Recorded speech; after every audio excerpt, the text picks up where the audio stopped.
from 2, 3, 4. Wonderful, wonderful. Hello guys, welcome to the channel The Nutmeg Show. This is me Rahul and I hope you all are safe. So this video is a bit different from the rest of our videos which we make, be it match analysis or the Fan Connect podcast. So from the past 1 or 2 days you must have come across the term that is Project Big Picture, which is related to the Premier League, and I'm guessing some of you must have heard and not understood what it actually is, and some of you must have not heard of it at all. So in this video, I will try and explain what Project Big Picture is and is there really any need for this project in the Premier League to be incorporated? So before starting to get to know what it really is, please do like the video, subscribe to the channel and share this video among your friends who loves football. And with that being said, let's carry on with the topic. So what is this Project Big Picture? In layman terms, if I can say so, it is a huge overhaul of the Premier League with Manchester United and Liverpool believed to be leading the proposed shake-up of the Premier League. According to the Telegraph, arguably the two biggest clubs in the English football have been working together on a set of proposals that will rescue the EFL and also reshape the finances of the sport. Now you must be wondering why there is a need to rescue the EFL championships in the very first place. See, every football league and its club are facing the imminent threat of extinction due to the effect of an ongoing global pandemic that has completely cut short the matchday revenues. So there have been calls from the EFL to the Premier League to provide financial assistance to safeguard the league system. The state of the Premier League is far from good because of this pandemic, and even they are facing difficulties to continue the league in the same exact manner as it was used to. Now imagine the situation of these EFL clubs, especially in the League 1 and 2. They have been feeling the financial squeeze for quite some time now amid this coronavirus pandemic. Also, the fans not being allowed in the grounds has only intensified the situation. So they are hoping a bailout from the Premier League, which we all know the Premier League benefits from massive television revenues. Since we got to know why there is an actual need to rescue the EFL clubs, now moving on to how. How does this Project Big Picture benefit and help these EFL clubs? So the proposal on adoption of the plan is supposedly set to release for an immediate £350 million rescue package to the EFL and the Football Association, which we also known as the FA. Out of this £350 million, £250 million is said to be the bailout of the Football League, that is the EFL clubs in the Championship, and £100 million is referred to as gift for the FA, and this gift part, which we will get to know what these gifts are further in the video. So 250 millions for Football League and 100 million for the FA, followed by annual solidarity payments to the EFL of 25% of the Premier League revenue and a yearly infrastructure funding package of 6% of the Premier League gross revenue to be distributed to the top 4 divisions. Now the dilemma which arises here is, with Premier League being in the same situation and facing the after effects of this pandemic, why are they being so generous towards the EFL clubs? The answer to this question is very simple, that is Big Six clubs dictatorship. Yes, you have heard it right. There are other proposals in the project as well, in the Project Big Picture, which gives more power to the biggest teams in the country. With all these extra powers, the Big Six, that is Liverpool, Manchester United, Manchester City, Arsenal, Chelsea and Tottenham, along with 3 other clubs who have had the longest continual stay in the division, currently clubs like Everton, Southampton and West Ham United, would even be able to veto takeover of rival clubs, thereby removing the one club, one vote system which existed since the Premier League was formed in 1992, and also get rid of the 14 vote threshold which was needed for a proposal to pass. And this proposal, this Project Big Picture, has sent the shockwaves around the whole football world. For example, if this Project Big Picture comes into play, then these Big Six clubs would basically be able to decide whether or not a club is taken over by a new ownership, which in my opinion is so very unfair.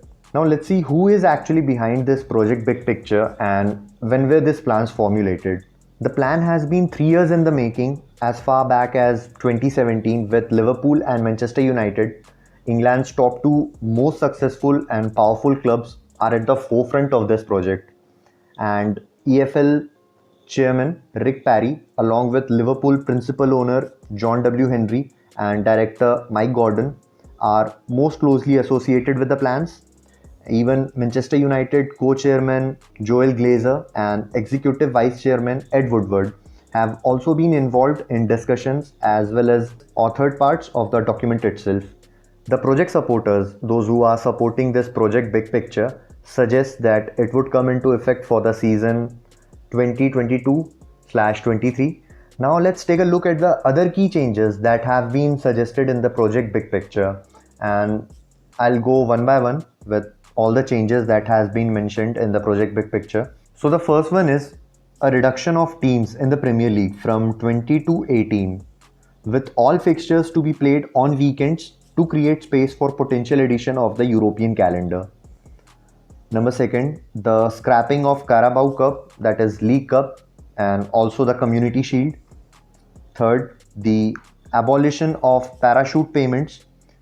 If you don't know what parachute payments is, a parachute payment is a sum of money given to a sport club relegated from a league as compensation from the loss of revenue attendant on relegation. So this is what parachute payment means.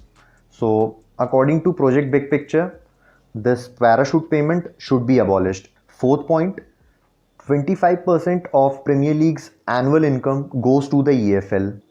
Fifth, £100 million gift, the gift which I was talking earlier, £100 million gift for the FA, which helps them to cover their own operational losses, as well as helping out clubs in the League 1 and 2, and also the Women's Super League and the Championship and at the grassroots level.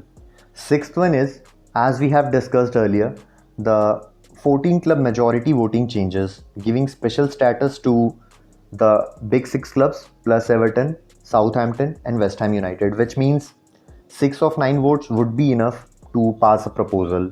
The seventh one is there would be 2 automatic promotion places from the championship, and with the teams finishing 3rd, 4th, 5th entering a playoff with the 16th place Premier League side for the final spot.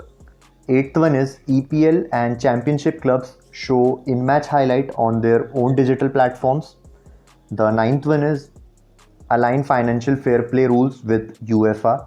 The 10th one is altercation to the loan system and the ability to recall player in the event of managerial changes. The 11th one is the season to start later and pre-season friendlies to be extended. So these are the basic changes that I just mentioned in the project big picture. So if it comes into play, all these 11 points will be implemented on the Premier League. Now let's look into how well this project big picture is received by the Premier League and other associations. So the Premier League have publicly opposed suggested plans to revamp the English football, and they have released a statement saying that they do not support the said plans. So this was the statement released by the Premier League, quoting, "English football is world's most watched and has a vibrant, dynamic and competitive league structure that drives interest around the globe. To maintain this position, it is important we all work together. Both Premier League and the FA support a wide-ranging discussion on the future of the game, including its competition structure, calendar and overall financing, particularly in the light of the effects of COVID-19. Football has many stakeholders, therefore this work should be carried out through proper channels, enabling all clubs and stakeholders the opportunities to contribute." End quote. The Premier League also suggested a number of individual proposals in the plans could have a damaging impact on the whole game, and they are disappointed to see that Rick Parry, the chairman of the EFL, has given his on-record support. The Premier League has been working in good faith with its club and the EFL to seek a resolution to the requirement for COVID-19 rescue funding, and their work will continue to do so. The United Kingdom government has also strongly criticized plans, reportedly driven by Manchester United and Liverpool, to overhaul the Premier League and English club football. The Department of Media, Culture and Sports joined the Premier League in condemning the proposed changes and publicly criticized Liverpool and Manchester United's alleged involvement in the backroom deals. Some ambitious championship clubs are also dissatisfied with the prospect of parachute payments being removed and also suggested that these plans would make them eminently more difficult to earn the promotion to the top flight, which could eventually lead to the formation of a Premier League 2. So, to sum up the reactions of what it is being said, it is about the big six clubs controlling the wealth and seizing the power, right down to deciding who gets into the competition, and which will eventually end the Premier League as a vibrant competition, in my opinion. So, guys, this was all about the project big picture, and I hope the scenario is somewhat clearer in your mind regarding what it is and how it is going to reshape the Premier League in the future. Do let me know about your take on the project big picture in the comment section below, whether it should be incorporated in the Premier League or not. And I hope I was somewhat been able to explain you what the project was all about. So please like the video, subscribe to the channel and share it with your friends too, guys. Till then, stay safe. This is me, Rahul, signing off for now, and I will meet you guys soon on more such footballing topics in the coming days as well. So till then, take care. Bye. Cheers.